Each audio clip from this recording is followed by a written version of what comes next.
Baik, Assalamualaikum warahmatullahi wabarakatuh. Perkenalkan, nama saya Muhammad Afin Anugrah titik Z dengan NPM 24351075 dari kelas 4C. Baik, tujuan pembuatan video ini adalah untuk melanjutkan belajar chapter 14 tentang DevOps. Baik, apa itu DevOps? DevOps merupakan singkatan dari dua kata, yaitu development dan operation, di mana kedua kata tersebut bermakna operasional pengembang. Seperti yang disebutkan sebelumnya, DevOps adalah sebuah prinsip developer untuk mengkoordinasikan antara tim, yaitu tim development, dengan tim operation dengan efektif dan efisien. DevOps merupakan singkatan dari dua kata, yaitu development dan operation, di mana kedua kata tersebut bermakna bergabungkan development dan pengembang sistem aplikasi. Developer untuk mengkoordinasikan antara tim, yaitu development dengan operation efektif. Pola pikirnya, DevOps adalah koordinasi antara tim untuk melakukan tim yang dapat dilakukan secara singkat hingga membutuhkan banyak pertanyaan. Tim operasional dan development cukup mengkonfigurasi beberapa komponen yang dibutuhkan melalui prosedur yang dibuat. Tentunya, koordinasi yang ditetapkan pada DevOps DevOps membutuhkan sebuah tools. Secara tools yang bisa kamu gunakan, salah satunya adalah source code atau manajemen atau SCM, yang biasa digunakan secara umum oleh tim development. Secara SCM yang paling terkenal adalah Git, ditemani oleh source code repository SRC seperti GitHub, GitLab, Bitbucket yang lainnya. Namun SCM aja tak cukup untuk mengomunikasikan antara tim development dengan tim operasional. Agar tim operasional dapat mengetahui permasalahan yang terjadi, biasanya akan dihubungkan ke produk manajemen software seperti Jira. Melalui produk manajemen software, tim operation dapat mengetahui berbagai permasalahan yang terjadi pada sistem aplikasi, sehingga antara pihak development dengan operasional akan saling berhubungan dan terhubung satu sama lain. DevOps bertujuan meningkatkan kolaborasi antara tim development dan tim operation dari mulai perancangan hingga aplikasi fitur terdeliver ke pengguna. Semua itu harus dilakukan secara otomatis agar, yang pertama, meningkatkan deployment frequency, yang kedua, meningkatkan waktu pemasaran, yang ketiga, menurunkan tingkat kegagalan pada rilisan terbaru, yang keempat, mempersingkat waktu perbaikan, dan yang kelima, meningkatkan waktu pemulihan. Menurut laporan State of Dev pada tahun 2015, organisasi IT yang menerapkan DevOps menghasilkan kinerja 30 lebih tinggi dengan 200 kali efisiensi waktu, kegagalan 60 kali lebih sedikit, dan proses pemulihan 168 kali lebih cepat. Yang pertama, source code management. Melalui sumber repository, antar developer dapat memeriksa mengubah kode tanpa saling menulis satu sama lain.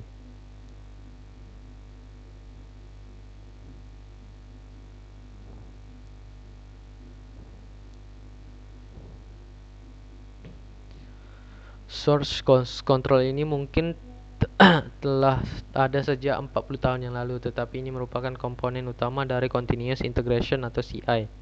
Adapun contoh berfungsi sebagai CCM, yaitu Git, Supervision, CloudForce, Bitbucket, dan TVS. Yang kedua, build server. Build server adalah alat otomatisasi yang mengkomplikasi kode dalam SRC ke dalam basis kode dan yang dapat dieksekusi. Alat ini bisa kamu temukan seperti Jenkins, Norquip, dan Avifactory. Yang ketiga, konfigurasi manajemen. Manajemen konfigurasi berguna untuk menetapkan konfigurasi pada server saat atau lingkungannya. Alat yang populer biasa kamu menemukan seperti Putpad dan Chef. Yang keempat, virtual infrastruktur. Amazon Web Server dan Microsoft Azure adalah contoh infrastruktur virtual. Virtual infrastruktur ini disediakan oleh vendor cloud yang menjual infrastruktur atau platform as service. Infrastruktur ini memiliki API yang memungkinkan kamu membuat mesin baru dan terprogram dengan alat manajemen konfigurasi. Dan ada juga private cloud, di mana private infrastruktur virtual memungkinkan kamu menjalankan cloud di hardware sebagai data terpusat. Alat ini dikombinasikan dengan otomatisasi untuk memperdayakan organisasi yang terlatih di FPS dengan kemampuan konfigurasi server tanpa jari di atas keyboard, menguji kode baru untuk mengirimkan kode infrastruktur cloud yang membangun lingkungan kemudian dijalankan tanpa adanya campur tangan manusia. Yang kelima, test automation. Test automation sebenarnya sudah ada sejak lama. Pengujian yang diadopsi oleh DevOps berfokus pada pengujian otomatisasi melalui pipeline build yang memastikan bahwa build deployable sudah dilakukan. Tools populer untuk tahapan ini adalah Selenium atau Air. Melalui yang diberikan oleh platform kerja JobStreet terdapat informasi 16 lowongan kerja jabatan DevOps Engineering. Gaji yang diberikan sekitar 8 juta hingga 20 juta dengan syarat berpengalaman 3-5 tahun. Sebelum terjun di DevOps, kita perlu ketahui beberapa skill yang dibutuhkan untuk mengerjakan tanggung jawab ini. Skill tersebut seperti Python, AWS, Agile, SDLC, DevOps, Kubernetes, Docker, Scripting, Jenkins, dan Linux. Permintaan skill tersebut berdasarkan informasi rekrutmen di perusahaan Logis Fleet yang sedang membutuhkan pekerjaan sebagai DevOps Engineering. Kegiatan DevOps yang pertama itu Continuous Integration. Continuous Integration merupakan layanan yang diberikan DevOps untuk melakukan build dan automation testing. Kegiatan ini dikerjakan dengan menggunakan tools berupa source code repository (SRC) untuk menemukan error kode dan fix kode. Yang kedua, Continuous Delivery. Continuous Delivery selalu bekerja dalam software development untuk memperubah kode. Proses ini dilakukan secara continuous integration untuk menambahkan update lebih banyak untuk aplikasi yang berjalan. Yang ketiga yaitu ada continuous development. Setelah proses continuous integration delivery sudah dinyatakan dengan baik, tim development dapat melihat perubahan yang terjadi pada environment test, environment development atau environment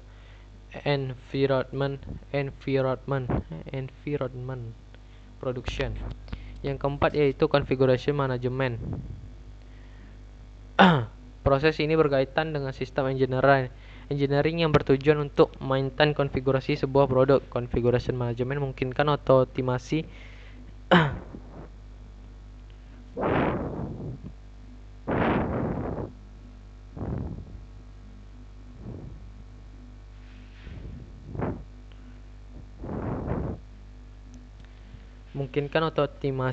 dan standarisasi konfigurasi produk. Yang kelima, infrastruktur as a code. IAAC. IAAC adalah pekerjaan yang dimana infrastruktur suatu produk didefinisikan melalui kode yang dapat diprogram, distandarisasi dan mudah diduplikasi melalui IAAC. Tim development dapat menambah mesin melalui satu baris kode. Yang keenam itu monitoring. Produk IT menjadi sangat baik karena adanya proses monitoring sangat produk tersebut digunakan oleh pengguna. Tujuannya adalah untuk mengetahui bagaimana perubahan yang ada pada kode cukup berdampak pada produk dan penggunanya. Yang ketujuh ada itu logging. Centralized control logging menjadi hal yang tidak dapat dipisahkan dari kegiatan DevOps. Dengan menerapkan log aplikasi, developer bisa mengetahui berapa produk yang dibuat berjalan dengan baik atau tidak. Kesimpulannya, DevOps adalah instrumen lingkungan kerja pada perusahaan IT yang sedang berkembang saat ini. Prinsip ini dibuat dan digunakan untuk mengatasi berbagai permasalahan yang ada di perusahaan IT untuk mengatur alur source kode dalam hal pengembangan operasi. Baik, langsung kita masuk.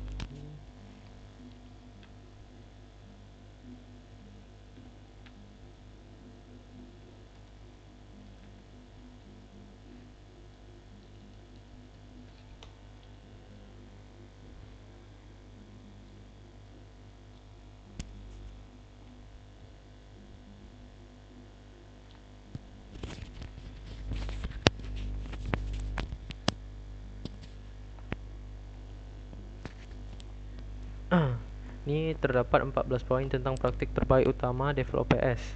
Membangun budaya kolaborasi dan komunikasi. Kolaborasi dan komunikasi sangat penting untuk keberhasilan siklus hidup DevOps. Perlu mendorong tim dapat bertanggung jawab dan tugas-tugas berkolaborasi. Ini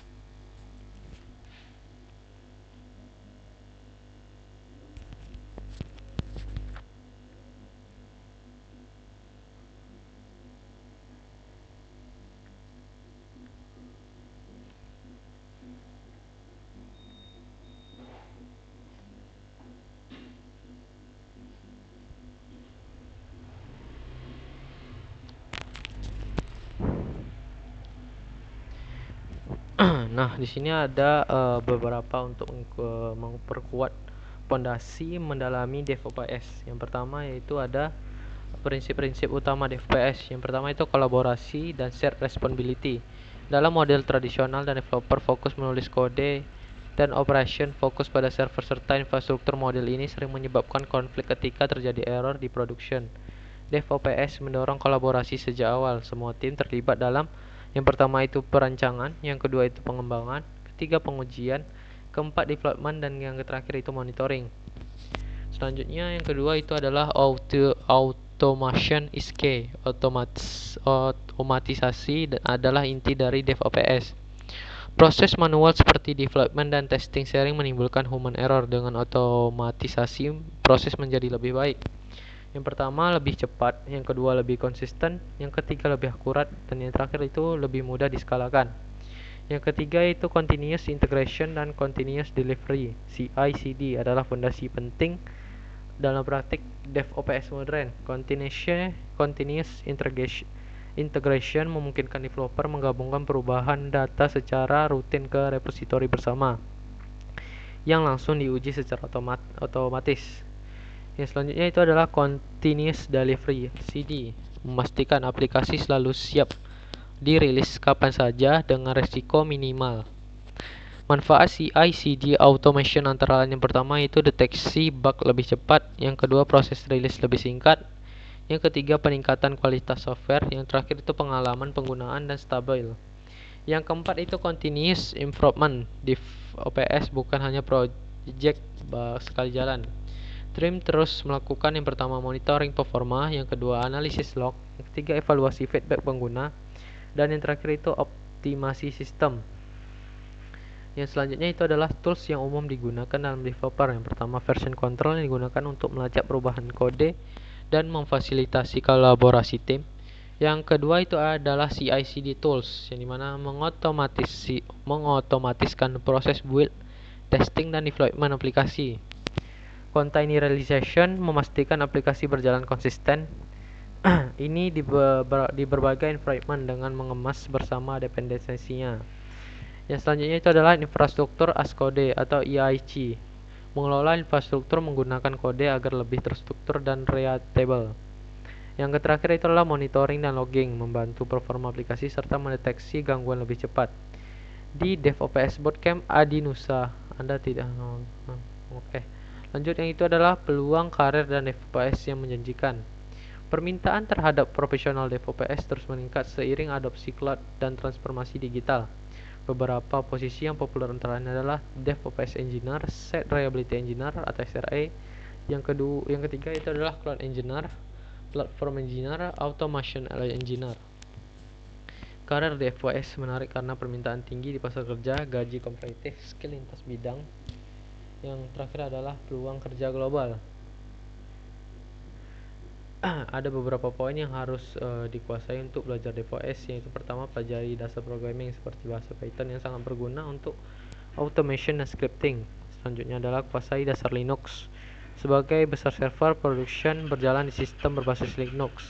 Yang ketiga adalah version control grid. Kolaborasi tim DevOps sangat bergantung pada manajemen kode yang baik. Yang keempat adalah pelajari konsep container dan cloud. Container adalah cloud Dan cloud adalah fondasi development modern. Yang kelima adalah praktik membuat pipeline CI/CD.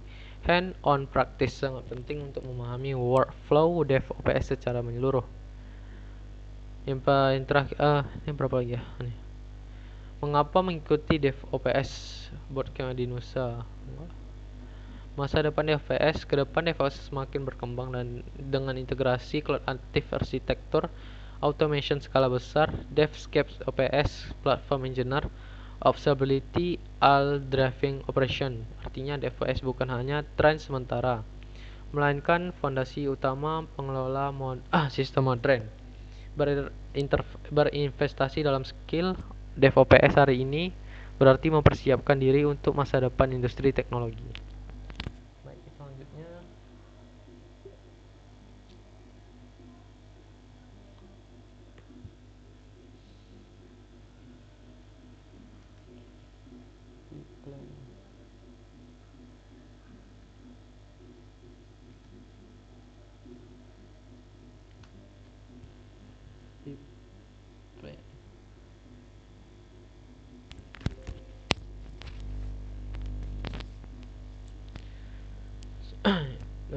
selanjutnya itu adalah cara membuat pipeline CI/CD di GitHub. Yang pertama itu memahami konsep dasar DevOps untuk pipeline. Prinsip DevOps sangat mempengaruhi desain pipeline. Hampir semua langkah berulang sebaiknya diautomasi dari buat tes sampai deploy. Testing dijalankan sedini agar bug tertangkap semua menyentuh lingkungan produksi. Kepemilikan bersama berarti development berarti ikut tanggung jawab atas kualitas dan reliability setelah dirilis, bukan hanya menulis fitur. Bayangkan kamu punya aplikasi web sederhana dengan backend dan API front kecil. Tujuan pipeline adalah jelas, setiap push dan branch utama memicu Luins menjalankan fitur tes. Unit test selalu jika lulus otomatis deploy strategi production dengan GitHub Action. Tujuan ini diterjemahkan ke file workflow yang mendefinisikan kapan pipeline berjalan, langkah-langkah job, dan kondisi lulus atau gagal. Dalam bagian berikutnya kamu akan mulai menyiapkan struktur proyek mendukung alur. Langkah pertama, siapkan struktur folder yang rapi agar pipeline mudah dikonfigurasi. Folder SRC, aplikasi tes untuk unit test, dan GitHub workflow untuk file YAM GitHub Action. Jika kamu Node.js bukan package JSON minimal seperti berikut. Untuk Python kamu bisa gunakan test requirement.test. Selanjutnya itu adalah membangun workflow GitHub Action. Langkahnya sudah punya repository yang rapi, saatnya menulis subfile workflow CI/CD pertama. Struktur data YAML pada GitHub Action selalu berisi name, on, jobs, dan job kamu. Mendefinisikan rush on untuk memilih runner, misalnya Ubuntu latest, dan daftar steps. Setiap step bisa memakai action dan dari marketplace atau menjalankan perintah shell lewat run. Yang selanjutnya itu adalah testing, development otomatis, dan monitoring pipeline. Setelah workflow dasar siap, kamu bisa mengubah job testing dari kode scanning mulai dari job unique testing dengan matriks strategi agar kode diuji dalam beberapa versi runtime. Misalnya job test runtime Ubuntu latest strategi not version 18.20. Step uses action checkout, uses action setup not with not version. Menambahkan approval promosi dari staging ke production serta langkah-langkah rollback yang hanya mengganti tag rilis ke versi stabilnya sebelumnya. Terakhir, hubungan notifikasi ke Slack atau email dengan action pihak ketiga dan kirim status setiap development tanpa pantau metrik dasar seperti build duration, failure rate, dan frekuensi development. Lalu gunakan data ini untuk menghapus langkah yang lambat, memecah job besar, dan menambahkan caching. Penutup yaitu adalah untuk punya gambar jelas dan file contoh pipeline CI/CD dalam GitHub repository siap workflow YAML dasar, testing otomatis, dan development. Fokus pada autentikasi kecil dulu, ukuran hasil, lalu tingkatkan praktik berkelanjutan. Akan membuat pipeline semakin andal dan sesuai kebutuhan tim. Mungkin hanya ini yang dapat saya sampaikan pada pembelajaran chapter 14 ini. Saya mohon maaf apabila ada kesalahan dalam pengucapan kata atau penyampaian informasi. Sebelum saya menutup, saya berterima kasih kepada Bapak Rizky Fadilah yang telah memberikan ilmu selama 1 semester di semester 4. Saya ucapkan sekali lagi terima kasih. Mungkin hanya itu yang dapat saya sampaikan. Saya akhiri, wabillahi taufiq wal hidayah. Wassalamualaikum warahmatullahi wabarakatuh.